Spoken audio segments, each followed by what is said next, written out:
Hello, everyone. I don't have today's news about Ukraine in any particular order because there's kind of a lot going on. So I'll just give you as much as possible. Like I said, I apologize in advance that there is no logical order to this. So let's start with the law lowering the conscription age to 25. To basically fill the gaps in Ukraine's troops. It's not a popular measure. However, I'm hoping that people of Ukraine understand that there isn't much of a choice on the matter. I mean, honestly, had anyone else been willing to pitch in, say UN peacekeepers or anything like that, it would have been nice, but we are running out of people. Unlike Russia, Ukraine does not have an unlimited number of bodies to throw at the war, and it's not willing to release a bunch of murderers and rapists to fight in our army and thus disgrace our army. So, there you have it. This is interesting. So, what is this all about?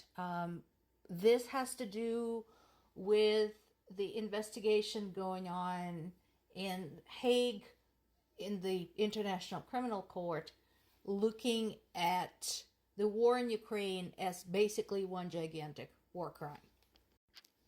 So far, more than 100 people filed online claims, which is cute. I'm not blaming people for filing online claims. They should. I don't know if they will ever get those claims fulfilled, considering who the enemy is. But I hope they do. But 100 people is just the tiniest drop in the bucket for this. Here's why I'm saying that this is just a drop in a bucket. The number of people impacted by this war is astronomical in a very real sense. So this is from a report released by UN earlier this year in February to mark the 2-year anniversary of the war. Fortunately, not all people working for the UN are assholes, and these guys did a proper job to just demonstrate the sheer impact of this war to the people of Ukraine. So we begin with casualties.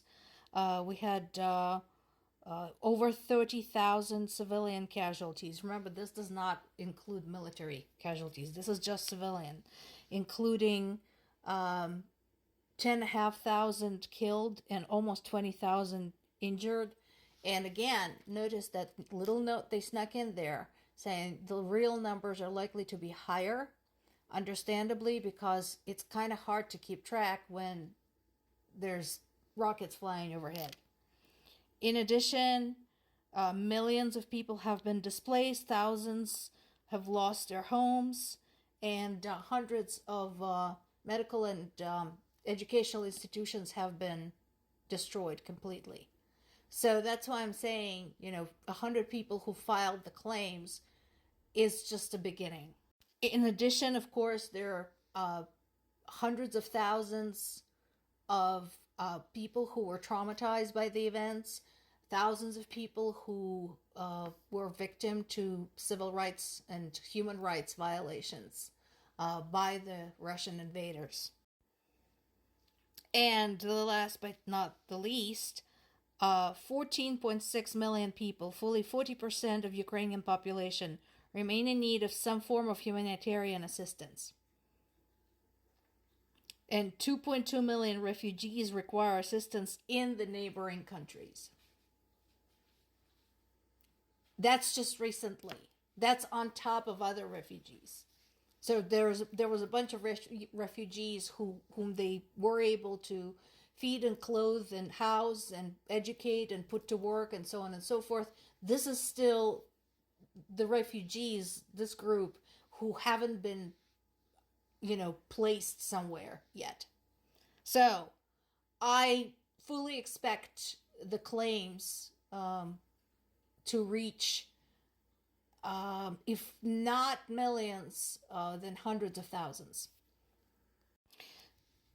I agree in this particular case with Ukraine's minister who talks about the politics of providing the aid to Ukraine. Basically, Mr. Dmytro Kuleba said, if you really wanted to, you would. That's how it translates. You know, if you really were willing to acknowledge and admit that this is a global issue, that we are on the precipice of a world war,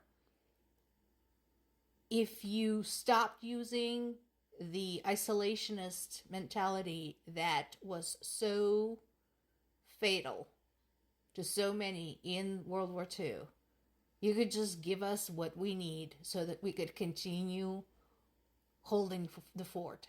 And he's right. I agree with him. Thankfully, not everyone is sitting on their ass. Our Finnish allies have been really good. Again, what they gave us is not a huge amount, 188 million, but it's something. And again, the Finns understand very well the threat coming from Russia. And why do they understand? Well, here we go. Remember I talked about this yesterday, that not just the Finns, but the Danes and the Norwegians have been beefing up their army. Yeah, here's why. So Russia did that little show flight of 2 strategic bomber planes. And at some point, looks like the Norwegians had to scramble the jets and escort them. So this is happening. They are continuing to toe the line. They're continuing to see how much they can get away with. And again, this is on Business Insider, but this is, you know, you don't have to be a world-class analyst. This is very simple if you know basic history and understand the implications, if you learn from the lessons of the previous world wars. They're saying the same thing we have all been saying. For crying out loud, stop playing Putin's games. Just stop. Don't do this. This is what he feeds upon. In this way, he is a lot like Trump. He's going to see how much he can get away with. So treat this like the brink of a world war, which it is. Work with people of Ukraine. They will tell you what is needed. They have told you already. It's all perfectly reasonable. So far, despite the shortages of personnel, they have only asked for weapon support and, ammo, supplies, etc. So, it's up to you. It's obvious. And as I mentioned yesterday again, it's time to pick sides. Because this moment in history and every country's position will be remembered.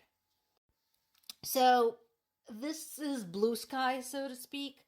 As Ukraine continues shooting down Russian drones and so on and so forth, NATO Secretary General Stoltenberg is floating the idea of having a Ukraine support fund that would total 100 billion euros, which would be fabulous. Unfortunately, this is just an idea at this time. So he basically just pitched it. I think he's waiting for a reaction from other NATO members. Because yes, the question on everybody's mind is, well, where's the money going to come from? So hopefully more to come on this subject.